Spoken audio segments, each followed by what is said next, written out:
విశాఖ జిల్లా ప్రపంచ దృష్టిని ఆకర్షిస్తోంది. అందులో ఎక్కడైనా ఐఏఎస్ అధికారుల పాత్రే కీలకం. అలాంటిది జిల్లా కలెక్టర్గా బదిలీ అవుతున్న ప్రవీణ్ కుమార్ పై నేతలు, అధికారులు కాస్త ఆప్యాయతను బాగానే పెంచుకున్నారు.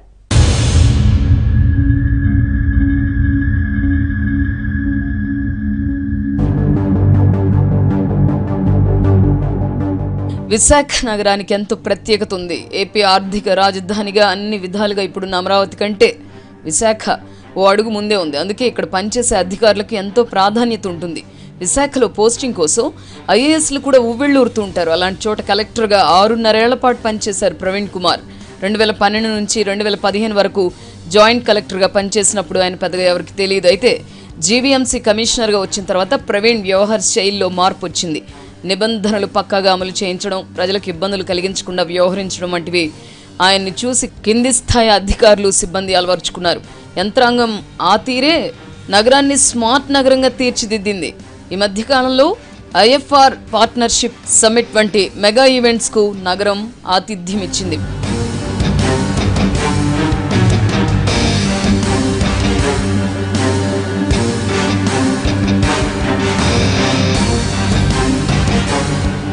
విశాఖ జాయింట్ కలెక్టర్గా వచ్చిన కొత్తలో ప్రవీణ్ కుమార్ దరిదాపుల్లోకి ఎవరు వెళ్లేవారు కాదు. ఆయన కూడా పెద్దగా ఎవరిని పట్టించుకునేవారు కాదు. అయితే జాయింట్ కలెక్టర్ నుంచి జీవీఎంసీ కమిషనర్గా మారిన తర్వాత ఆయన తీరు కొంచెం మారింది. ఉద్యోగులు చేయాల్సిన పనిని గుర్తు చేస్తూ ఉండేవారు.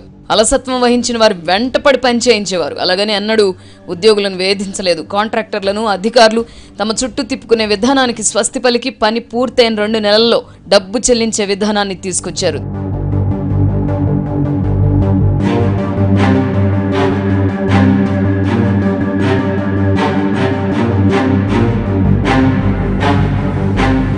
దేశంలోనే మొదటిసారిగా ఎల్ఈడి సిస్టమ్కు నాంది జరిగింది ప్రవీణ్ కుమార్ హయాంలోనే. కలెక్టర్గా జిల్లాకు వచ్చిన తర్వాత మరింత యాక్టివ్గా పనిచేయడం మొదలుపెట్టారు ప్రవీణ్ కుమార్.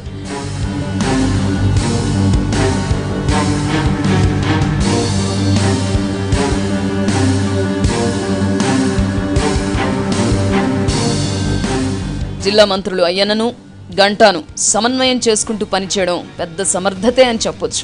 మిగతా ప్రజాప్రతినిధులతోనూ విభేదాలు లేకుండా వారిలో వారికి విభేదాలు కలగకుండా చూశారు. భూ కుంభకోణం విషయంలో వివరాలను బయటపెట్టింది ఆయనే. అయితే భూ కుంభకోణాల్లో ఆయన పేరుందని, నివేదికలోనూ ఉందని వార్తలు వచ్చినా ఎక్కడ జంకలేదు. నిబంధనలు ఎక్కడ అతిక్రమించలేదన్న ధైర్యంతోనే ఆయన ధీమాగా ఉన్నారని చెబుతారు. మంత్రి గంటాకు ప్రవీణ్ ఫేవర్గా ఉంటారని కొందరు అంటుంటారు. అయితే సున్నితంగా తప్పించుకునే తత్వం ఆయన అందరికీ ఆమోదయోగ్యుడిగా ఎక్కువ కాలం ఉండేలా చేసిందని చెబుతారు మరికొందరు. అంతేకాదు, విశాఖలో ఏ పెద్ద ఈవెంట్ జరిగినా ఆయన ప్రత్యేక ఆకర్షణగా ఉంటారు. స్టేజ్ ఎక్కి పాటలు పాడి అందరినీ అలరిస్తూ ఉంటారు.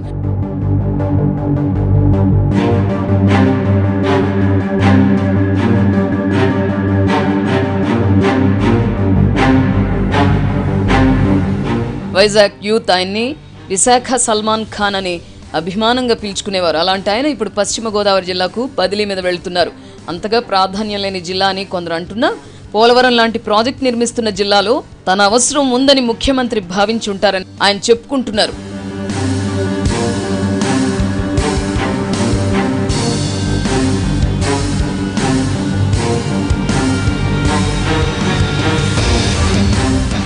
విశాఖ లాంటి మహానగరంలో పనిచేసిన తనకు మరెక్కడ కష్టం కాదనేది ఆయన అభిప్రాయం. ఇక ప్రవీణ్ కుమార్ కు ఘన వీడ్కోలు పలికారు మంత్రి గంటా సహా ఇతర ప్రజాప్రతినిధులు. మంచి అధికారి వెళ్తున్నారే అనే బాధ ప్రతి ఒక్కరి మొహాల్లో కనిపించింది. ఎదిగిన కొద్దీ ఒదిగుండాలనే సిద్ధాంతాన్ని ఆయన వంటబట్టించుకున్నారని, అదే ఆయనకి ఇంతటి పేరు తెచ్చిపెట్టిందని విశాఖవాసులు అంటున్నారు. మరి మనము ఆయన్ను అభినందిస్తూ ఆల్ ది బెస్ట్ చెప్దామా?